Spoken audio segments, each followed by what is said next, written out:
yourself from tree to tree. Follow me to the den of the tameless. I noticed that since you've made your last album, you've had a new keyboard player added to the band.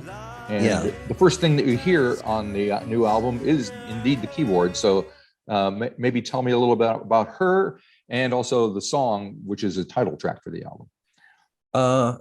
Well, she was in a band called Sleepy People that were from Newcastle in the north of England. Quite a long time ago. She played on the first two albums, and I was a bit of a fan of theirs, and asked her to join. And our previous keyboard player, we split up from him. Okay. Sort of thing. And she's just come in, and she's just brilliant. She's one of those people that are just a real find, because she's brilliant, a very high level, but she's just been teaching music for the past 20 years, you know. Right. And it's difficult enough to find a keyboard player, you know, if in the music business, trying to find any keyboard player at all is difficult, but she was just really good. So she's a sort of sleeper musician. And was she aware of the band and the history and all that? Yeah, kind of, yeah. Because the guy in the band that she was in, we've been good friends since he first started coming to see us when he was 15, back in the early 80s. So yeah, she was aware of the band. And you mentioned, the split with the previous the band itself, the Monochrome Set, has gone through many, many changes, many dissolves and dissolutions and reunions and different. Yeah, I mean, personnel. It's not to the fact that unless you're earning a fortune playing live, is sometimes you have to work around people working, right? You know, and you have to keep going. This is. I don't want to compare myself to Orson Welles, but Orson Welles. Go ahead. always trying to like scrape around for money, right, to finish his projects. You just have to do that, you know. If you don't want to sell out, if you like, you just have to work with who's available and who's right, and who's available isn't always who's right, and who's right isn't always available. Very, very difficult. So we've had to just change things. And at the moment, everything looks really, really good, but I keep saying that. So you just can't. Yeah, well, I mean, you just can't say, you know. I mean, there are bands like Wire who are largely kept their lineup for a very, very long time, and we just haven't, you know. Yep. Yeah. But you have kept Andy working with you, your bass player, since '79. So that's pretty good long haul. And we've always lived only a couple of miles away from each other in South London. So just a coincidence, really. But there you go. Yeah. All right. So the album is called Allhallowtide, which is Allhallowtide. Allhallowtide. Why I wrote it wrong? Yeah, you're right. Of course, you're right. That's the 3 days of All Hallows Eve, otherwise known as Halloween. Right. And All Hallows Day and All Saints Day, which is, I'm not a Christian, but it's a lovely concept, and it's a lovely title, lovely word. And you're asking me a difficult question, because the album is really kind of what I've experienced in the past 2 and a bit years. In other words, the lockdown. And kind of what I personally believe is behind it. So I don't, you know, I'm talking about. It sounds intriguing. I'm all ears. Well, it is really about what I consider a sort of spiritual war between humanity and people who seek to control humanity. And Allhallowtide is really a song from their point of view. They see humanity as subhuman, if you like, or themselves as not human, perfect. That's in the lyrics. So really that's it. And the album isn't about impressing morality upon other people. That's not what the album is about. I'm not really a person like that. I've got a lot of respect for people like Morrissey, but I don't become very political like that. The album is really a personal journey, and it includes a lot of observations about what's happened to a lot of people that I know in the past 2 years, and how I've managed to survive it. And it's been a bit of a difficult thing to survive. Right. A lot of people are going through a lot of stuff in those last 2 years, and which kind of, you know, it's a lot of friendships break. Yep. You know, a lot of people become very hysterical. Yep. And they immediately, the people, it just nowadays, it just seems to be that they'd love to jump on any bandwagon and forget about their individuality. Because when I look at them, I don't see them as part of a group. I see them as individuals. So I try to advise them, don't start saying this and that, because in about 2 weeks' time, you're going to look like a real idiot or worse. You know? So people don't seem to either they've lost their instincts, or they don't seem to trust their own instincts anymore. It's almost like they've forgotten that they've got a soul, you know, and they've forgotten that they've got a body with a very, very, very advanced immune system, which is inherited from millions of years, cross-species inheritance from millions of years of development. And it's not something you can just throw away and say, no, that's rubbish, I'm going to take this pill. Okay. Don't start trusting yourself and your own advancement. Right. Trust your own eyes, your own health system, your own ears, and just use a bit of discernment about what's going on. Right. You know? Although I will say, I spoke to a singer just this morning who is in her 80s, and growing up, she had gone through polio and tuberculosis. So, you know, she had a few opinions about all that as well. There are things that are real. Yep. And because they're real, they can be worked upon. They can be used to make other things real, which aren't real. If you understand what I mean, it's like a trick. It's like a magician's trick. It's like a carny magician's trick. It's kind of cheapskate a little bit, I think, that not everyone is bad and not everything is bad. Just because some things are bad, not everything is bad. Gotcha. All right. You know. So the record, what were the circumstances around actually recording the record? They were great. Oh, good. It was in our old studio, which has moved into a new studio, and it had it's like in South London, and it was really sunny, and it was just lovely weather. It was all relaxed, and the first album that with us that Athen had done, the keyboard player, it was just great. It was just nice. It was like a bubble, because when you get into a band, or when you get into any troupe like that, it's just a bubble, and reality is outside. And you just get into the music. And music is incredibly powerful and important. You know, I mean, music is the only art form that exists outside of humanity. You know, tone, vibration, birds tweeting. You know, so it's an amazingly powerful thing. And it takes you over, but because of that. Now I've had a chance to listen to the new album, so even though it's not out for about a week or so. And one track I wanted to talk about was My Deep Shoreline. It seems like you've got kind of a fishing metaphor going on there. I can see your silhouette approaching in the rain. Your hair spread like a fishing net with promises of pain. You can try to cast it on me, but a shadow will you gain. My deep, deep shoreline is much further than you can see. My deep, deep shoreline is where you'll never be. Having a deep shoreline is having a deep soul. A deep what? Soul. Soul, So okay. In other words, it's people trying to get at you, and you don't let them get at you because you're just too deep. You're not really going, you're just going to keep backing away. You're not going to get persuaded into doing this or that just because you have an inner morality, and you can keep yourself and you can judge for yourself what's good or bad. And it doesn't matter if you're 6-year-old or if you're 60 years old. If you're strong enough inside, you can judge for yourself, I think. Okay. That's really what it is.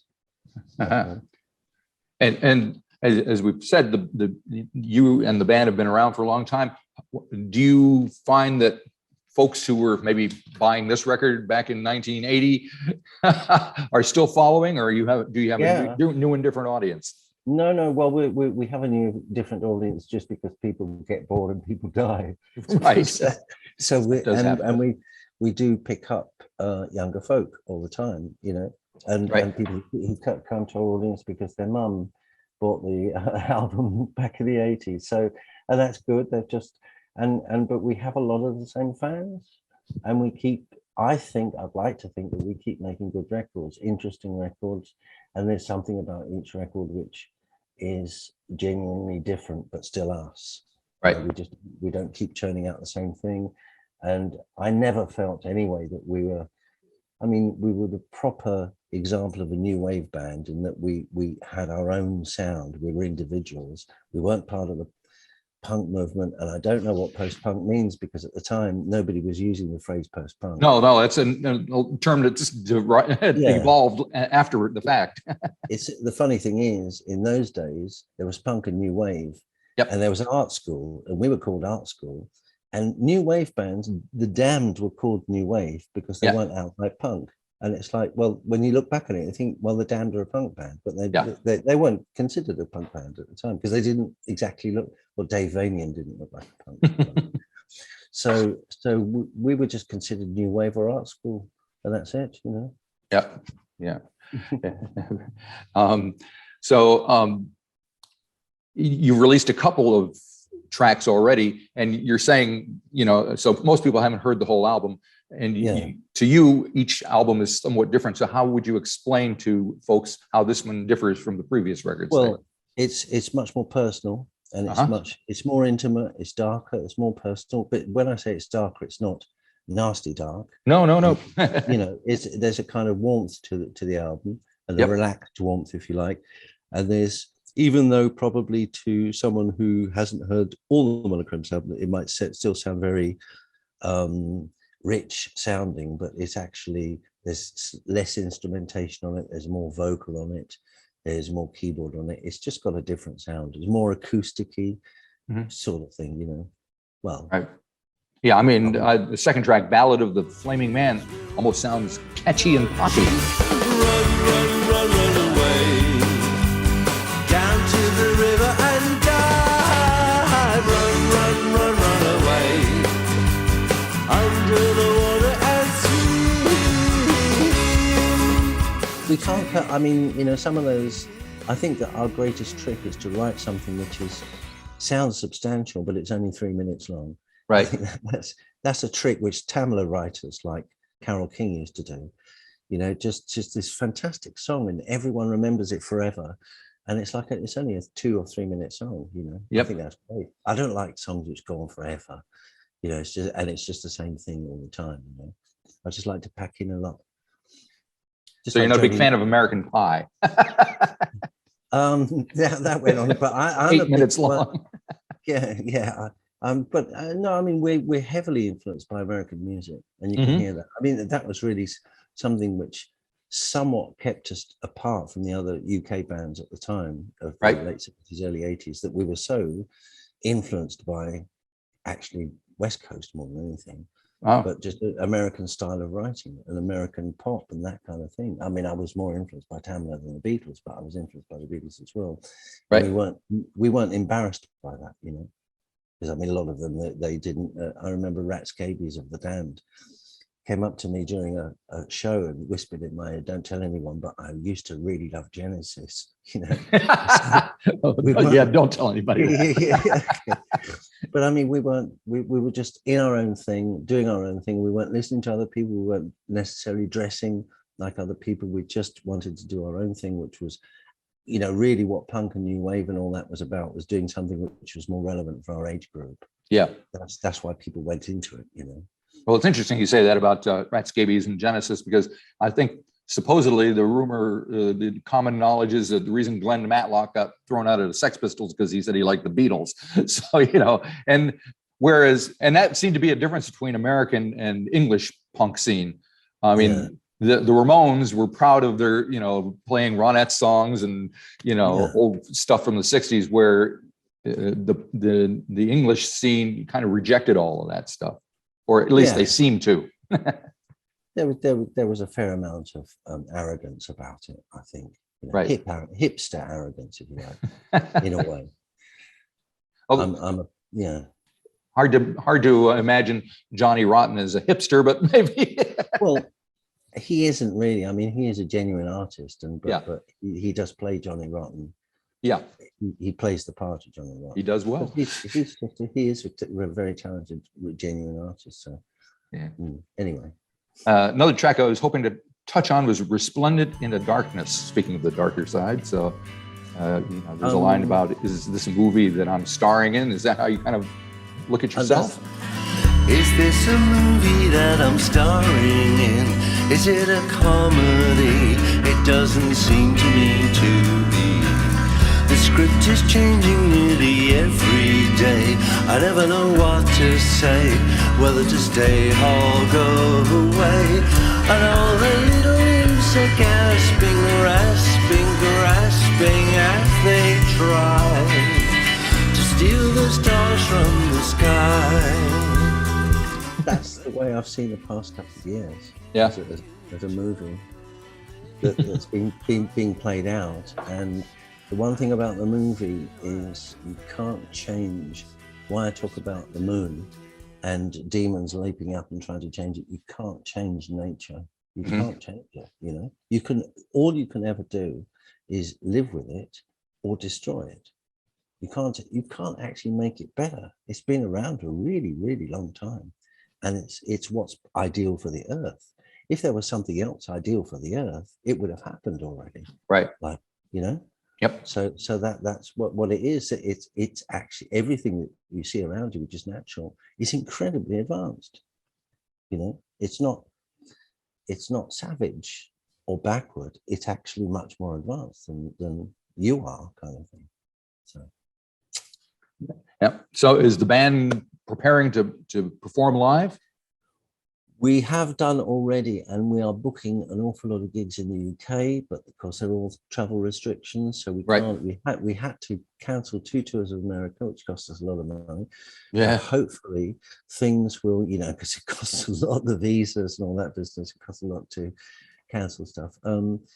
And I hope that we can, even in Europe, we can't go. So, well, Europe's pretty scary at the moment, isn't it? I mean, it's... but that's going to play out. That will play out, and it's not actually as scary as it looks. I don't think.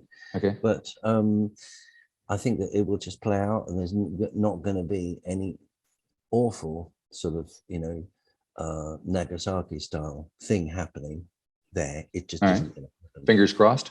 Yeah, no, I don't think it will happen. But that it's going to take a little while longer to play out, because I mean people are raising the restrictions and raising lockdowns. They say that, but then you go into certain places. I think we're playing a BBC session in a couple of weeks, and I've still got to take tests to get in. Right. Well, although you don't, for anyone else you don't have to, but for them. So in a lot of places it just keeps going, even though they've lifted all this stuff. And said, oh no, it doesn't work anymore. People still do it. Right. So it's going to take months to break up completely.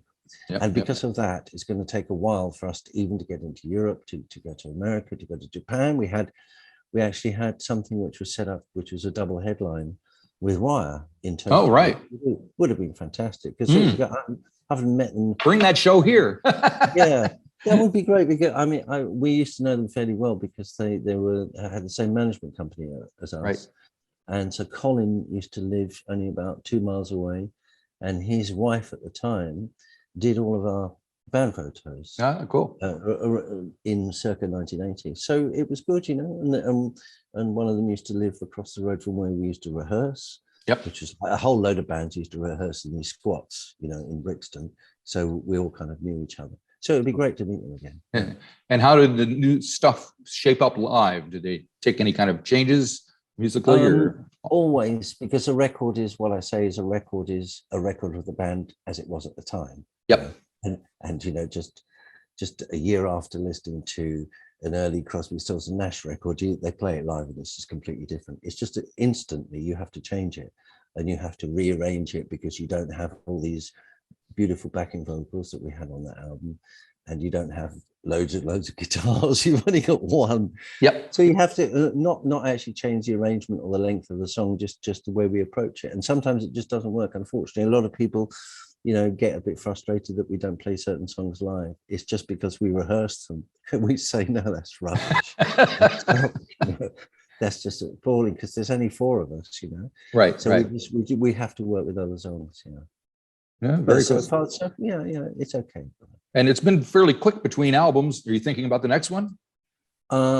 Yeah, I fancy writing it, but I don't know what to write about yet. So There you go. it just sort of flows out, you know. Once every year and a half, we come up with an album, you know. So yeah, we are thinking about it already. Very good. All righty. Well, hopefully you'll find your way down to this part of the world at some point eventually. I hope so too. Yeah. Yeah. That double bill sounds very tempting. So see what you can do. Okay. All righty. Well, thank you very much, and Bye. good luck with the record when it's released. Well, thank you as well. Thank you. All right. See ya. Okay. Bye-bye. Bye.